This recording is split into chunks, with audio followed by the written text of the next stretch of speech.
الحمدللہ الحمدللہ وحدہ والصلاة والسلام علی من لا نبی بعدہ اما بعد فاعوذ باللہ من الشیطان الرجیم بسم اللہ الرحمن الرحیم قال اللہ تبارک و تعالی فی القرآن المجید والفرقان الحمید سبحان الذی اسریٰ بعبدہ لیلا من المسجد الحرام الی المسجد الاقصی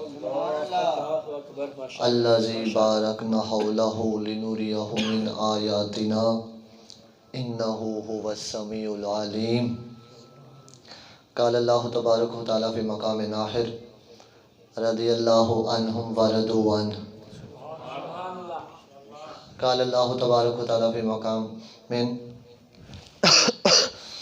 کلا وعد اللہ الحسنى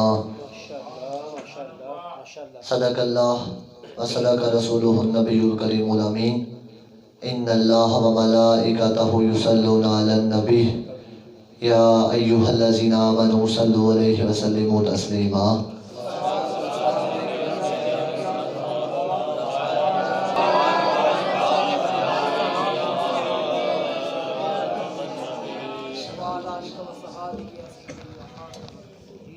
محترم وحید صاحب فرما رہے تھے جو تیرے در سے یار پھرتے ہیں در بدر یوں ہی خار پھرتے ہیں. ایسی بات ہی ہے جی. آپ لوگ سارے جاگ رہے ہیں نا جی. آپ پیچھے جو سارے بیٹھے ہوئے ذرا نیڑے نیڑے آ جائیں. آگے آگے آؤ, آگے آگے قریب ہو جاؤ نا ذرا. ادھر آگے آگے تھوڑا آگے آگے آ جاؤ. لو سنو پھر. جو تیرے در سے یار پھرتے ہیں در بدر یوں ہی خار پھرتے ہیں. مولانا عبدالغنی نابلسی رحمۃ اللہ تعالی علیہ, یہ وہ ہستی ہیں اعلیٰ حضرت نے فتاوی رضویہ میں نا 3 لائنوں کے اندر ان کے القابات نقل کیے ہیں, ان کی تعریفیں کی ہیں عبدالغنی نابلسی کی.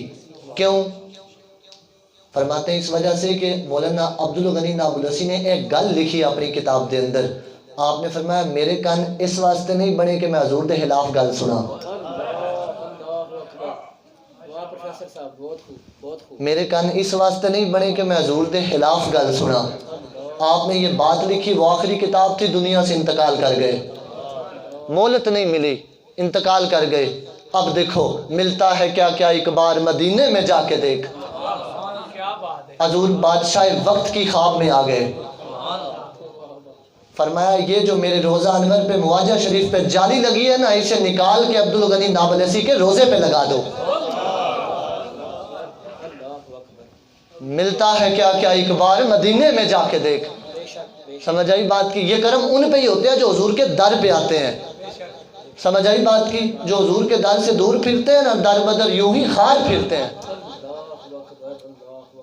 زندگی کا ایک ہی مقصد ہونا چاہیے, ہم سارے حضور کی عزت کے لیے حاضر ہوں, بس اس کے سوا کچھ بھی نہیں ہے. میں اب موضوع تو دوسری طرف چلا جائے گا. حضرت ابو سعید خدری رضی اللہ تعالیٰ عنہ, وقت کے حالات کے تقاضے آپ دیکھیں زمانہ کس طرف جا رہا. حضرت ابو سعید خدری مسلم شریف کے حدیث مبارکہ ہے, پوری توجہ میری طرف. حضرت ابو سعید خدری فرماتے ہیں رمضان کا موسم تھا, حضور جان عالم اعتکاف فرمائے ہوئے تھے مسجد نبوی کے اندر. حضور جان عالم کے صحابہ سارے ایک طرف بیٹھ کے بسے نے مسجد نبوی کے اندر تو قرآن پڑھ رہے تھے. قرآن پاک پڑھتے پڑھتے صحابہ نے اپنی بلند آواز سے قرآن پاک پڑھنا شروع کر دیا. حضور جان عالم نے اپنے خیمے کا پردہ اٹھایا, فرمایا آواز آہستہ کرو, نیچی رکھو, یہ نہ ہو تمہاری وجہ سے کسی کو تکلیف ہو جائے,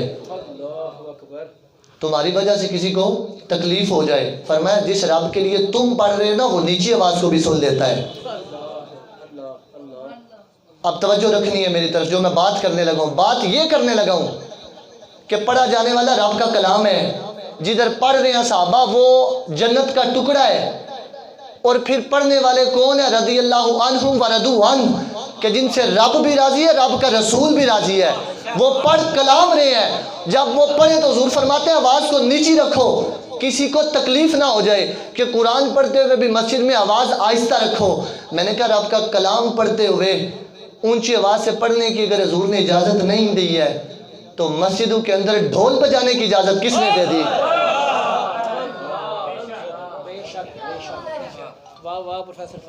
کس نے کیا دیا تم ڈھول بجاؤ؟ تمہیں پتہ نہیں ہے ان المساجد للہ، مسجدیں اللہ کے لیے ہیں. اتنے تم لوگ جو ہے وہ دین کے دور ہو گئے ہو دین سے, تمہیں مسجدوں کے تقدس کا بھی خیال کوئی نہیں.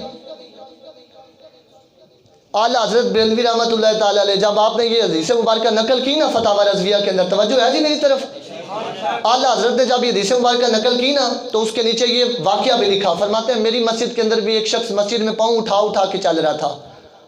فرماتے ہیں اس کے پاؤں اٹھانے کی وجہ سے مسجد کے سین سے آواز آ رہی تھی.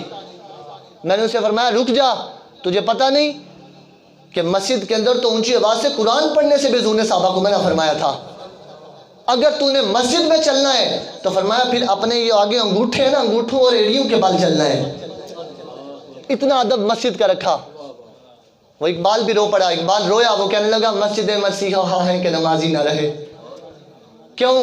اقبال کہتے ہیں اس وجہ سے مسجدوں میں ڈھول اس وجہ سے بجائے جا رہے ہیں کہ مسجدوں میں نمازی کوئی نہیں, اور اب نمازیوں کو اور لوگوں کو مسجدوں کی ضرورت کوئی نہیں.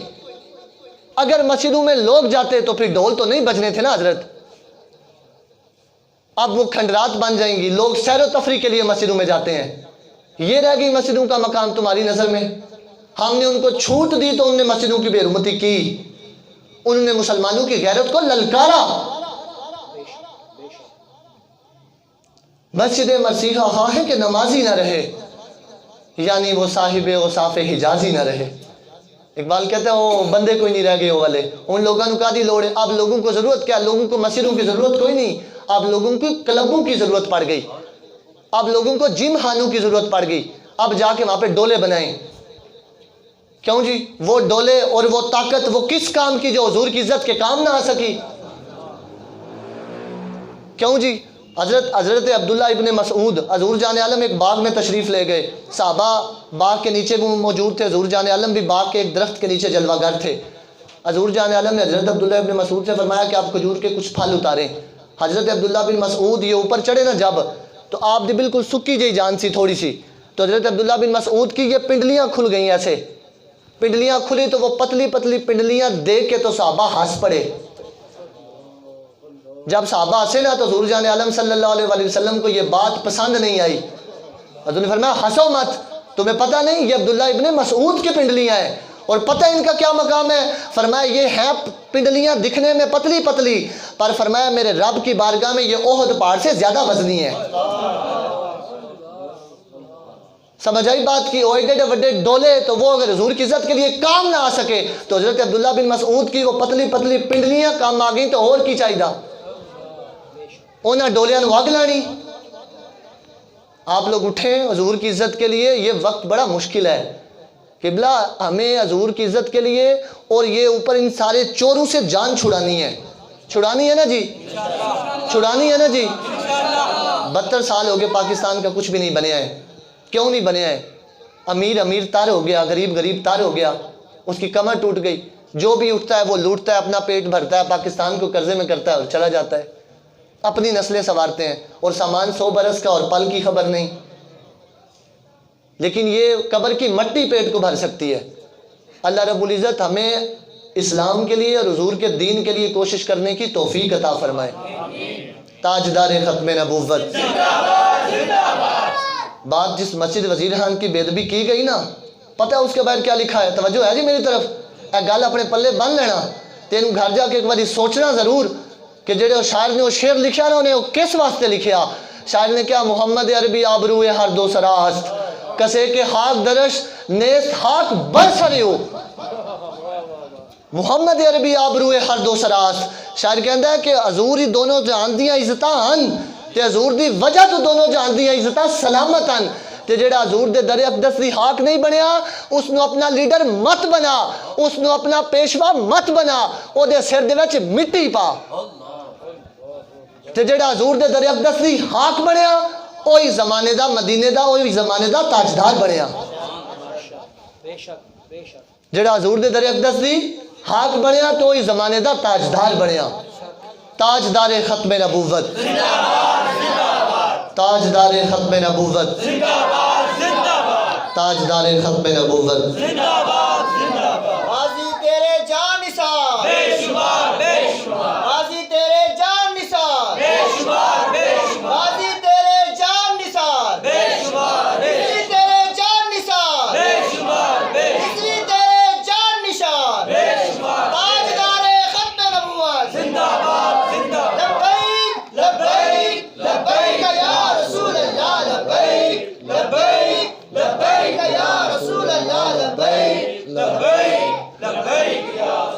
توجہ جی.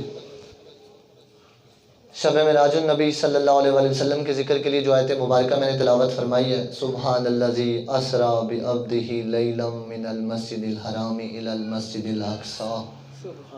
اللہ رب العزت فرماتا ہے پاک ہے وہ ذات جو اپنے بندے کو راتوں رات مسجد حرام سے مسجد اقصی لے گیا.